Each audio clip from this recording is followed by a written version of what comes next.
I've been reviewing Lenovo's IdeaPad 5 series for over half a decade, and whether it sounds impressive or outright depressing, I'll leave to you. But what I can tell you is that Lenovo is not a company that's particularly fond of changing things up for no reason. I mean, this IdeaPad 5 more or less looks exactly the same as it did 5 years ago. However, with that said, this is the most dramatic leap in terms of the internals that we've seen probably in the last 5 years from the IdeaPad 5, which is why I was super excited when I was reviewing this laptop.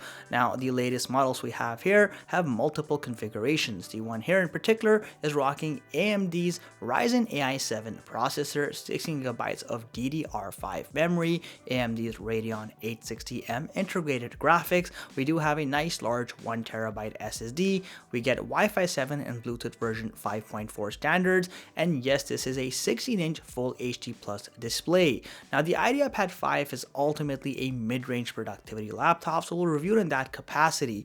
But like I said, a lot has changed on the inside, and that has some serious implications in mostly good ways, but there's also a few things to watch out for, and we're going to cover all of that in today's review, so let's get into it. Things are pretty down to earth as far as packaging is concerned. We get a standard cardboard box. Inside it, behind some more protective packaging, here it is, the IdeaPad 5, and my goodness, is that abyss blue color look appealing. More on that in just a minute though. We also did get a petite 65-watt charging adapter with a Type-C interface, something that's become standard with most Lenovo laptops now, and of course the standard wall out there charging cable piece for more extendability. And then we get some basic documentation. As I mentioned earlier, the IdeaPad 5 doesn't really change a whole lot, and that's true of this generation as well. It looks very similar to the previous generation, the one before it, and the one before it, and the one before it as well, probably. However, with that said, I do appreciate that Lenovo has perfected the cosmic blue color. I believe in the past it was called abyss blue, but really that blue tone with that dark finishing just goes so well with this laptop. You do have a semi-premium finish with a top half metallic exterior, while the bottom third has a plastic finish. I also want to mention that you get a respectable conservative form factor here that does great in both business and casual environments alike. The laptop does have a modest weight, just shy of 4.1 pounds, which honestly isn't too shabby given you've got a 16-inch form factor. Starting with the top side, like I mentioned, you do have a metallic exterior, no rough textures, it's very smooth to the touch, and I love the high degree of fingerprint resistance. You actually get a decent amount of ports with the AMD configuration. So you've basically got a fully loaded HDMI 2.1 port. You have two Type-C ports with power delivery and DisplayPort version 1.4. And you've got the good old headphone jack. On the other side, you actually get two USB-A super speed ports. The only disappointment here is that you get a micro SD card reader rather than a full-size one, which kind of limits your compatibility, and they definitely have the real estate to fit it here. But other than that, I do want to mention that the Intel configuration in the lower end models actually has HDMI 1.4, so the AMD variant is giving you better I/O ports right out of the box. Bottom side of this laptop, pretty standard stuff. You've got a removable plastic lid. You've got a long air intake vent here, though half of it is pretty much fake since you only have a single fan setup on the left side. And then you'll notice you have no speaker grills on the bottom side, indicating this is in fact a top firing speaker system. Yay! The moment you unfold this laptop, you get an immediate appreciation for the metallic inner chassis with that cosmic blue color. It is one of the finest color codings that I've seen on a laptop, honestly. With that said, you get a decent amount of palm rest space thanks to the 16-inch form factor. At the center, you do have a medium-sized trackpad. Unfortunately, it is a hollow plastic surface finish. However, despite cutting corners, this is a very nice trackpad. It doesn't have a whole lot of flex. It's very tactile and very responsive. Somehow, Lenovo has managed to use cheap materials and get good results, so it's hard to hate on them. The keyboard is genuinely a piece of work like we've seen with past models. So you've got nice large keycaps with easy to read and clear font. I also appreciate the fact that you have a respectable backlit system here.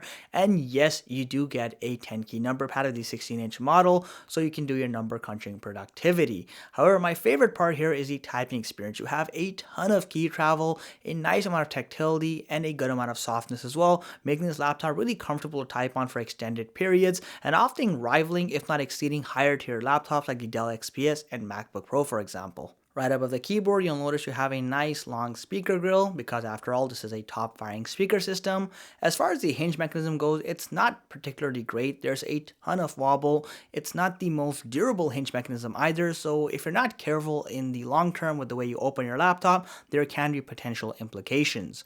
You do have a similar display fitting compared to previous generations, so you've got a plastic encasing all around. You have a slightly noticeable chin at the bottom, though it's not too dramatic.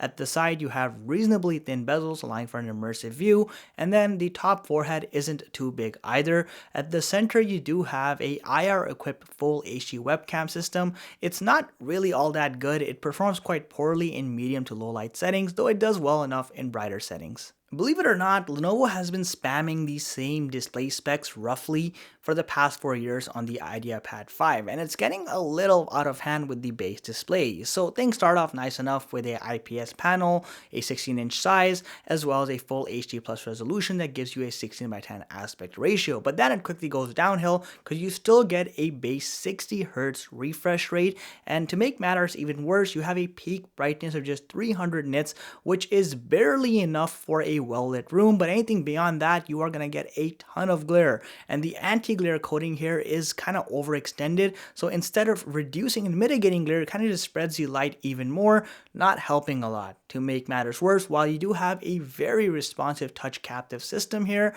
you have a ton of resistance because of the way they've applied the anti-glare coating, making it not ideal to touch with your fingers.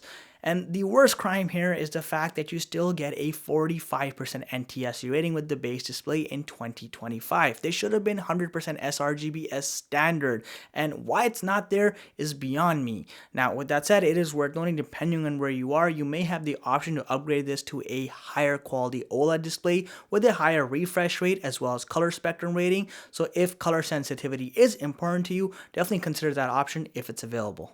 A quick recap of the technical specifications on board. So with this model, we do have AMD's Ryzen AI 7 350 processor. We get 16 gigabytes of DDR5 memory, and also we do have AMD's Radeon 860M integrated graphics. You can also downscale to a lower tier Ryzen AI 5 processor instead, which gives you the 840M integrated graphics, and you can also get the IdeaPad 5i, which has various Intel configurations. You may remember earlier in the review I said that one of the biggest improvements with the IdeaPad 5 is the internal performance, and I wasn't exaggerating. So things start off pretty standard with general performance, everything's smooth whether it's surfing the web or crunching Word documents. Advanced productivity like programming and code compilation, we had absolutely no performance issues or zero hiccups if you will, and a great experience overall.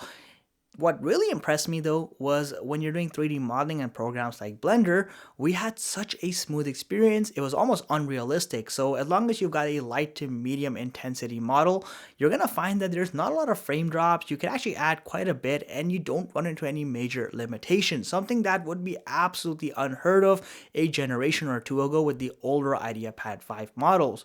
Equally impressive is the fact that you can now do multi-layer 4K video editing on programs like DaVinci Resolve, stack up to 3 10-bit layers without any major frame drops. You can actually play a timeline in such a smooth fashion. You're like, does this thing have a discrete GPU? It doesn't. It's running off an integrated GPU, the 860M. But that's how far these laptops have come, and performance here is spectacular to say the least.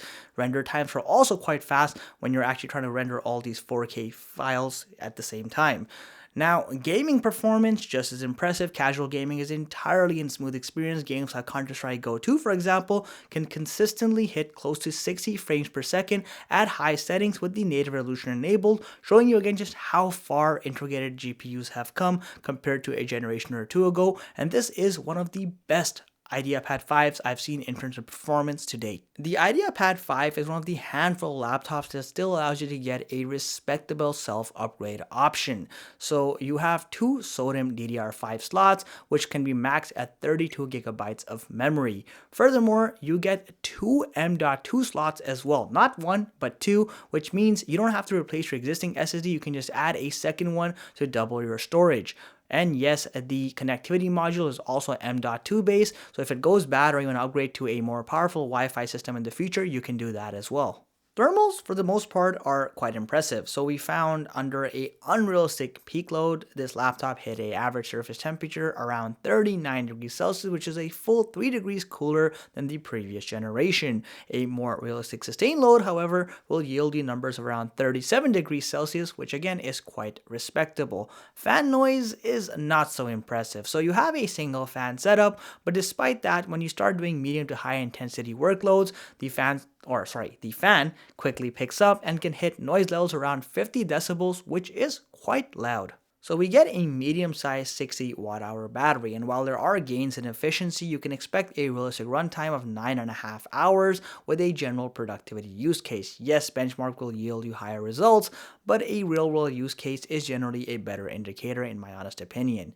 Now, as far as the speaker quality is concerned, it is shallow. While we do get a top-firing speaker system, which means good volume, there's not a lot of depth, there's not a lot of bass, and even the highs aren't particularly great. Here's a quick sound test for reference. Vastness of all that is blackness.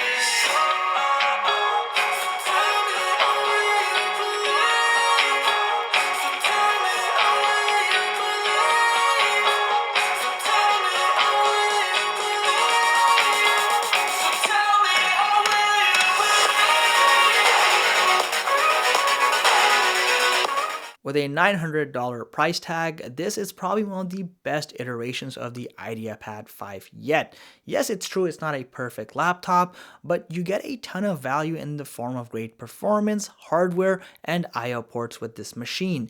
The fact that you are getting high-end productivity laptop performance at that sub 1,000 price point in today's world is impressive and, respectable in its own rights. Furthermore, you've got great port selection, and the overall build quality of the IdeaPad 5 hasn't gone down, something that we have seen with some other manufacturers.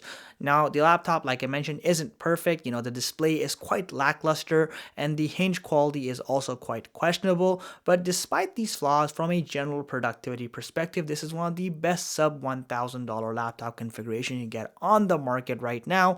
And if there's one thing I can tell you about the IdeaPad 5, it might be a boring looking laptop, but it is an equally reliable one, and it's one that I can wholeheartedly recommend in that capacity. There are product links below if you are interested in learning more or purchasing this laptop. And as always, let me know what you think of this machine. If you enjoyed the content, please consider subscribing to our channel and liking this video. I shall catch you in the next one.